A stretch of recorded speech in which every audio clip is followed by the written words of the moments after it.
Non una parola dal governo sul piano pluriennale di rientro del deficit che il commissario del Comune di Venezia, Vittorio Zappalorto, avrebbe intenzione di approntare in caso di via libera da Roma.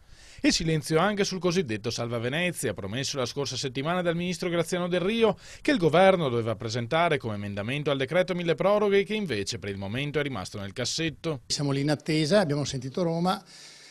Sembra che sia solamente un problema di calendarizzazione, per cui le commissioni riunirsi e slittate di qualche giorno a seguito dell'elezione del Presidente della Repubblica. Adesso vediamo se è così, bene, si va avanti. Se non fosse così, dovremo immediatamente attrezzarci per far tornare il Salva Venezia velocemente nei lavori parlamentari. La data di presentazione del mille proroghe alla Camera è fissata per il 13 febbraio, quella della discussione al Senato la settimana successiva.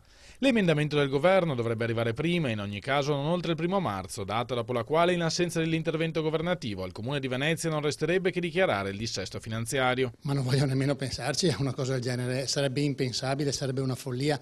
Non si possono lasciare i dipendenti con un taglio dello stipendio di questi livelli, non andiamo tutti a Roma, andiamo in 3.000 a Roma, non esiste, proprio nemmeno lo prendo in considerazione.